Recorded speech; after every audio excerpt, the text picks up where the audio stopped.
എല്ലാവർക്കും നമ്മുടെ പുതിയൊരു വീഡിയോയിലേക്ക് സ്വാഗതം. ഇന്നത്തെ നമ്മുടെ റെസിപ്പി നമുക്ക് മാവൊന്നും കുഴച്ച് പരത്താതെ വളരെ സിമ്പിളായിട്ടും എന്നാൽ വളരെ ടേസ്റ്റി ആയിട്ടും തയ്യാറാക്കിയെടുക്കാൻ പറ്റുന്ന നല്ലൊരു പിസ്സയുടെ റെസിപ്പിയാണ് ഇന്നത്തേത്. ഈ വീഡിയോ കണ്ടുകൊണ്ടിരിക്കുന്ന സമയത്ത് നിങ്ങൾക്ക് ഇഷ്ടപ്പെടുകയാണെങ്കിൽ ഒന്ന് ലൈക്ക് ചെയ്യാനും കൂടെ നമ്മുടെ ഈ ചാനൽ ഇതുവരെയും സബ്സ്ക്രൈബ് ചെയ്യാത്തവരുണ്ടെങ്കിൽ പ്ലീസ് ഒന്ന് സബ്സ്ക്രൈബ് ചെയ്ത് ഒന്ന് സപ്പോർട്ട് കൂടി ചെയ്യാൻ മറക്കല്ലേ. അപ്പോൾ ഇത് നമുക്ക് എങ്ങനെയാണ് തയ്യാറാക്കുന്നതെന്ന് നോക്കാം. അതിനായിട്ടൊരു ബൗളിലേക്ക് ഞാനൊരു 3 മുട്ടയൊന്ന് ചേർത്ത് കൊടുത്തിട്ടുണ്ട്. അതിലേക്ക് ഒരു 2 ടേബിൾ സ്പൂൺ പഞ്ചസാര ചേർത്ത് കൊടുക്കാം. ഒരു 1/4 ടീസ്പൂൺ അളവിൽ ഉപ്പും 1/2 കപ്പ് അളവിൽ പാൽ കൂടി ചേർത്ത് കൊടുത്ത് നന്നായിട്ടൊന്ന് മിക്സ് ചെയ്തെടുക്കാം. ആ പഞ്ചസാരയൊക്കെ നന്നായിട്ടൊന്ന് മെൽറ്റ് ആകുന്നിടം വരെ ഒന്ന് മിക്സ് ചെയ്തെടുത്താൽ മതി. ഇതിപ്പം ഞാൻ നന്നായിട്ടൊന്ന് മിക്സ് ചെയ്തെടുത്തിട്ടുണ്ട്. ഇനി നമുക്കിതിലേക്ക് ഒരു 5 പീസ് ബ്രെഡ് ആവശ്യമുണ്ട്. ഇനി നമ്മൾ നേരത്തെ തയ്യാറാക്കി വെച്ചിരിക്കുന്ന മുട്ടയുടെ മിക്സ് ഉണ്ടല്ലോ, അതിലേക്ക് ഈ ബ്രെഡ് എല്ലാം കൂടി ചെറുതായിട്ടൊന്ന് കട്ട് ചെയ്തിട്ട് കൊടുക്കാം. ഇനി ഇത് നന്നായിട്ടൊന്ന് യോജിപ്പിച്ചെടുക്കാം. ആ ബ്രെഡ് നന്നായിട്ടൊന്ന് ഉടച്ചെടുക്കണം കേട്ടോ.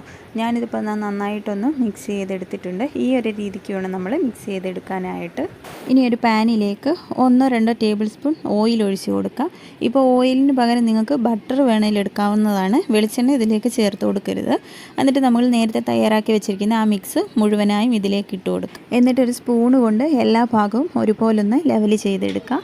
ഇനി ഇതൊന്ന് അടച്ച് വെച്ച് ഒരു ലോ ഫ്ലെയിമിൽ ഒരു 5 മിനിറ്റ് നമുക്കൊന്ന് കുക്ക് ചെയ്തെടുക്കാം. ഇതിപ്പോൾ ഒരു 5 മിനിറ്റ് ആയിട്ടുണ്ട്. ഇപ്പോൾ ഒരു സൈഡൊന്ന് കുക്കായി വന്നിട്ടുണ്ട്. ഇത് ഞാനിപ്പോൾ ഒരു പ്ലേറ്റിലേക്കൊന്ന് മാറ്റിയിട്ടുണ്ട്. ഇനി നമുക്ക് ആ ഒരു പാനിലേക്ക് തന്നെ കുറച്ച് ഓയിൽ കൂടി ഒന്ന് ഒഴിച്ചു കൊടുക്കാം. ഈ സമയം നമ്മൾ ഫ്ലെയിം ഓഫ് ചെയ്തേക്കുകയാണ്. നമ്മളിങ്ങനെ ചെയ്തെടുക്കുമ്പോൾ നമുക്കിത് പൊട്ടാതെ കിട്ടും. അല്ലാതെ നമ്മൾ പാനിൽ വെച്ച് തന്നെ തിരിച്ചിടാൻ നോക്കുകയാണെങ്കിൽ ചിലപ്പോൾ പൊട്ടിപ്പോകാനുള്ള സാധ്യത കൂടുതലാണ്. ഇങ്ങനെ ചെയ്യുന്നതായിരിക്കും എളുപ്പം.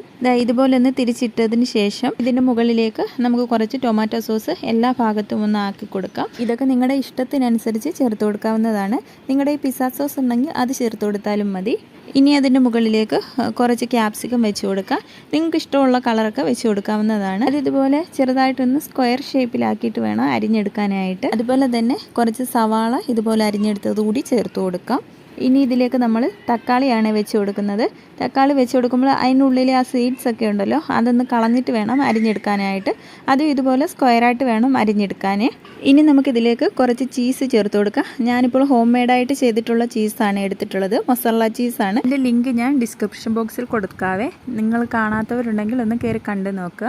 ചീസൊക്കെ നമ്മുടെ ഇഷ്ടത്തിനനുസരിച്ച് ചേർത്ത് കൊടുക്കാം. ഞാനിപ്പോൾ ഏറെ ചീസൊന്നും ചേർക്കുന്നില്ല, കുറച്ച് ചീസ് ചേർത്ത് കൊടുക്കുന്നുള്ളൂ. ഇനി ഇത് നമുക്ക് ഫ്ലെയിം ഓൺ ചെയ്ത് കൊടുക്കാം. എന്നിട്ട് ഇത് അടച്ച് വെച്ച് ഒരു ലോ ഫ്ലെയിമിലാക്കി നമുക്ക് ഈ ചീസൊക്കെ ഒന്ന് മെൽറ്റായി വരുന്നിടം വരെ ഒന്ന് കുക്ക് ചെയ്തെടുക്കാം. ഇതിപ്പോൾ ചീസൊക്കെ നന്നായിട്ടൊന്ന് മെൽറ്റായി കിട്ടിയിട്ടുണ്ട്. അപ്പം നമ്മുടെ ബ്രെഡ് പിസ്സ ഇവിടെ റെഡി ആയിട്ടുണ്ട്. നമുക്ക് മാവൊന്നും കുഴയ്ക്കാതെ റെസ്റ്റ് ചെയ്യാൻ വയ്ക്കുകയോ ഒന്നും വേണ്ട. വളരെ സിമ്പിളായിട്ട് തയ്യാറാക്കി എടുക്കാൻ പറ്റുന്ന നല്ലൊരു പിസ്സയാണ്. അപ്പോൾ നല്ല അടിപൊളി ടേസ്റ്റുമാണ് കഴിക്കാനായിട്ട്. ഒരു തവണയെങ്കിലും ഇതുപോലെ ഒന്ന് ട്രൈ ചെയ്ത് നോക്കുക.